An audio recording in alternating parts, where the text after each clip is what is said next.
Dans un vaste royaume, enveloppé dans les brumes du temps, un homme se tenait tremblant devant le trône d'un souverain puissant. Ses mains étaient enchaînées, son cœur alourdi par le poids de ses crimes. Il était voleur, menteur, traître à la confiance, et ses actes avaient tissé une corde autour de son propre cou. La cour était silencieuse, l'air chargé d'anticipation, tandis que le regard perçant du souverain se posait sur lui. Le destin de l'homme était scellé, sa vie perdue. Mais le souverain lui offrit un choix, une dernière chance de façonner son avenir. Deux chemins s'ouvraient devant lui. Le premier était une corde, rugueuse et impitoyable, pendue à une potence dans la cour. Son but était clair, une fin rapide, une punition familière. Le second était une immense porte de fer, sombre et imposante, encastrée dans le mur de pierre de la salle du trône. Sa surface était gravée de symboles étranges et anciens, et elle semblait vibrer d'une présence inquiétante. Nul ne savait ce qui se trouvait au-delà. La porte se dressait comme un monolithe de mystère, ses secrets cachés dans l'ombre. L'homme devait choisir, la corde ou la porte. Ses yeux oscillaient entre les deux. La corde était simple, son issue certaine. Il pouvait voir la potence dans son esprit, le grincement du bois, le claquement de la corde. La mort était une entité connue, son visage sinistre mais familier. La porte, en revanche, était différente. Elle se dressait comme un spectre, sa surface de fer froide et inflexible. Son imagination s'emballa, invoquant des horreurs qui pourraient en l'attendre. Peut-être une bête aux griffes acérées, comme des poignards se tapissait-elle derrière, prête à le déchiqueter. Ou peut-être une machine cruelle, conçue pour prolonger la souffrance de manière trop atroce pour être imaginée. Son esprit peignait des images vivides de torture, de feu, d'obscurité sans fin. L'inconnu s'étendait devant lui comme un abîme, et son cœur tremblait face à ses profondeurs. La peur l'enserra, plus forte que les chaînes à ses poignets. La corde, bien que sinistre, était un chemin qu'il pouvait comprendre. Sa certitude était un étrange réconfort, une fin prévisible à une vie d'erreur. La porte, avec sa menace silencieuse, n'offrait pas un tel apaisement. Et si elle menait à quelque chose de pire que la mort? Et si la douleur au-delà était plus grande que l'agonie brève de la potence? Ses pensées tourbillonnaient, chacune alimentant sa terreur. La foule l'observait, leur regard le transperçant, tandis que le souverain attendait sa décision. Il choisit la corde. La décision fut prise en un instant, mais elle sembla durer une éternité. Sa voix, bien que silencieuse, résonnait dans son propre esprit alors qu'il scellait son destin. Les gardes l'emmenèrent, leurs pas lourds sur le sol de pierre. La cour l'attendait, la potence se détachant contre le ciel. Alors qu'il préparait la corde, une étincelle de curiosité s'alluma dans sa poitrine.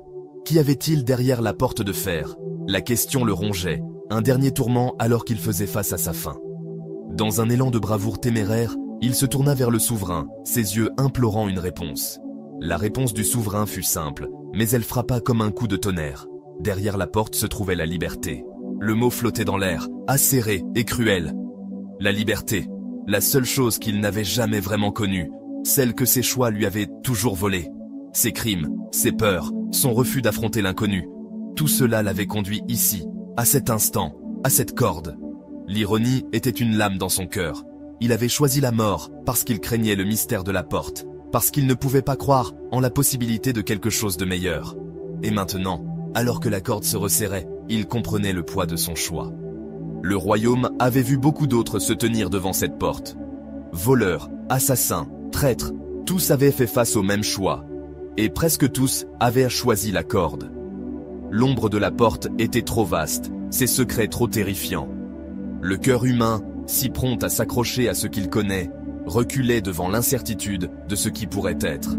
Le souverain n'imposait jamais le choix. Il était toujours à eux. Pourtant, le schéma se répétait, encore et encore. La corde était choisie, la porte ignorée, et la liberté restait intacte, cachée derrière le fer et la peur. L'histoire de l'homme se répandit dans le royaume, murmurée dans les tavernes et chuchotée dans les foyers. Elle devint un conte non pas de crime, mais de choix. Elle parlait des moments silencieux où les gens se tenaient à leur propre carrefour, face à leur propre porte de fer. La vie, après tout, était pleine de telles portes, des moments où le chemin familier, bien que douloureux, semblait plus sûr que l'inconnu. Un emploi inchangé, un rêve non poursuivi, un risque non pris. La peur de l'échec, de la perte, de l'avenir, dominait d'innombrables cœurs, et dans cette peur, des opportunités étaient perdues, des libertés abandonnées. Pourtant, l'histoire portait une étincelle d'espoir. Pour ceux qui l'entendaient, le choix de l'homme était un miroir, reflétant leurs propres hésitations. Elle posait une question silencieuse. Quelle porte avait-il refusé d'ouvrir? Quelle liberté avait-il abandonnée, préférant la corde de la familiarité à l'incertitude des possibilités? L'histoire incitait à s'arrêter, à reconsidérer, à trouver le courage d'affronter l'inconnu. Car bien que la porte puisse cacher un danger, elle pouvait aussi offrir le salut. La seule façon de le savoir était de la franchir. Le royaume continuait, sa porte de fer dressée comme une sentinelle silencieuse. Elle était désormais un symbole, non seulement de jugement, mais de la vie elle-même.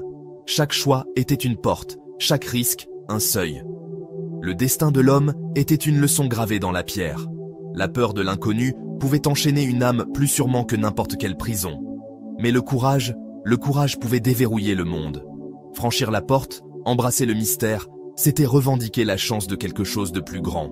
La liberté, le bonheur, un nouveau départ, tout cela attendait, non pas dans la sécurité du connu, mais dans les espaces inexplorés au-delà. Ainsi, l'histoire perdura, un phare pour les craintifs, un appel aux courageux. Elle rappelait à tous ceux qui l'entendaient que les plus grandes récompenses de la vie se trouvaient souvent juste au-delà de l'ombre de la peur. La porte de fer, froide et intimidante, n'était pas une barrière, mais une invitation. Pour ceux qui étaient là prêts à tourner la poignée, elle promettait non seulement la survie, mais la possibilité de vivre vraiment.